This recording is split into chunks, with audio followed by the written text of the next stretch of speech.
Right, so time for sports, and one of the big sports stories for the day has to do with the GNPC cancelling its sponsorship of the Black Stars. Gary Al Smith is here to tell us the very latest on that. So GNPC, the Black Stars is going to lose the money? Well, that's what we don't know because Osei Chairman Sabonsu, who is the minister for parliamentary affairs, is that it? Yes. No, Obi Yamwa. No, that's the deputy. Parliamentary affairs, yes. Yeah. So he had said in an interview with our sister station in Shira FM that basically he didn't see what the need for a $3 million a year sponsorship for the Black Stars was. But today, the sports minister has given a separate indication. So now that it's not really official, we don't know who's where to take, but it's a developing story, and our job is just to report what we know. So I'm just come to tell the viewers what the sports minister says. Right, now. you give it to us. Thank you, Israel. So is the GNPC sponsorship money of the Black Stars going to end or not? Now, according to Isaac Esiama, the sports minister, that money will be channeled through the sports ministry before being given to all the other sporting federations, including the Ghana Football Association. So that is a departure from the outright cancellation that Honorable Osei Chairman Sabonsu had said will be the case in terms of cancelling the $3 million a year sponsorship with the Black Stars. Let's listen to the sports minister's take. The GNPC deal will continue. The support for the national team will continue. There's that all that this time we are going to place much emphasis on will be greater transparency and accountability in the use of our own oil money. We are going to ensure that we place much emphasis on transparency and accountability this time around. Ensure that there's proper oversight by the Ministry of Youth and Sports. So now, the amount will be channeled through the Ministry of Youth and Sports. It's no longer going to go through the GFA. The ministry will take charge, full responsibility, so that the minister, whoever is here, would report to Parliament, people's representatives, on the use of the funds. Yes, we need to demand accountability from government, and it can only be done through the Minister for Youth and Sports.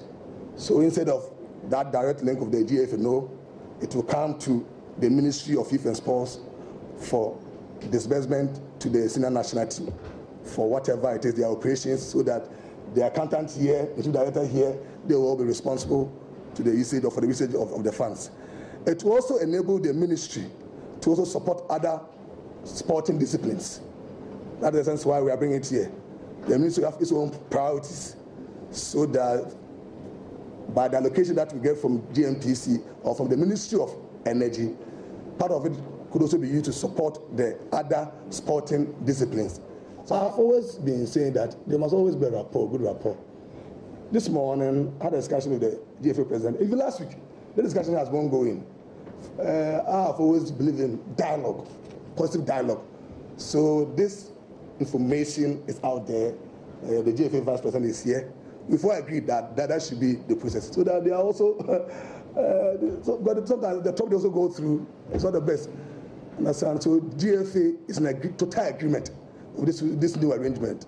I started having discussion with the president and his able lieutenants since last week. Before I agreed that this is the parent ministry, this is the ministry responsible for youth and sports, and we also have other areas of interest that we need to cater for, supporting the other sporting disciplines. The oil money is for all of us, it's our own money, so therefore all disciplines must also enjoy some support from the oil money. Rather lengthy explanation by the justice to the topic, doesn't it? And so we'll see how the accountability and the transparency will come from the angle of the sports ministry.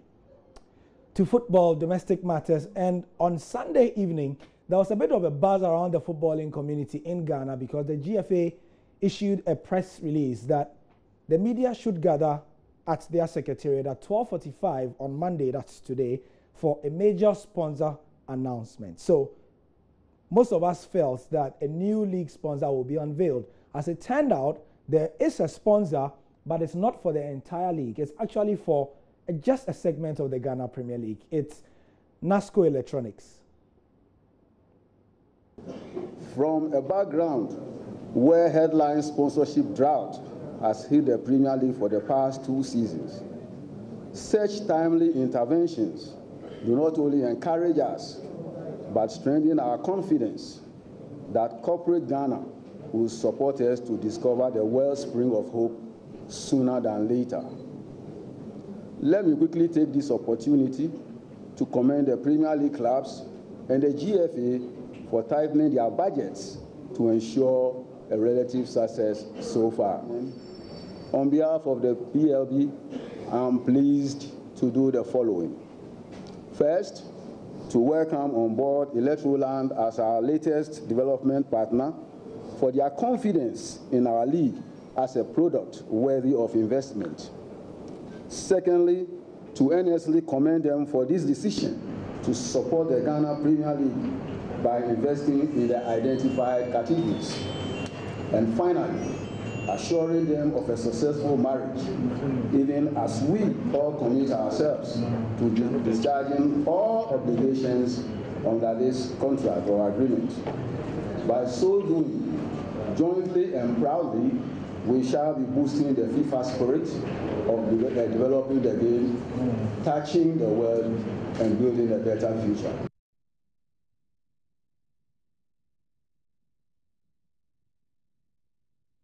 We go to tennis and we do some updates on the West African tennis tournament that's currently ongoing on. It's the 2017 Magdan Open and it's got underway here in Accra. Now, to give us an idea of what's going on is Abubakari Yakubu now. It has been very, very, very impressive. In fact, looking back, you know, when this tournament started about 4 years ago, this is the 4th edition, and it has really, really, really actually improved. As you can see, you've seen that it has already attracted, you know, a lot of foreign players, you know, both male and female. And it has been very, very interesting. The first matches this morning, especially we had 2 Indian girls I want to call. One is Ghana Indian and Nigerian Indian, and it was really, you know, a tough match. They really displayed good matches. As you can see what is on court now. Yeah, so it has been very, very actually impressive this year. Like I said, even with our local players, they've all improved because, you know, we've been playing these national ranking tournaments, you know, throughout the year, and it has made all of them, you know, improve. So as you can see on court now, you know, they were the last at the last national ranking tournament. These 2 people met in the finals, and today they are meeting again. Today they are meeting again in the first round match. So that's it for sport for now. For more information on everything that's trending internationally, also head over to the sports page of myjoyonline.com. Our Twitter and Facebook pages are still active, and hit us on our Joy Sports GH both ways. I'm Gary Al Smith. We'll see you later with more sport.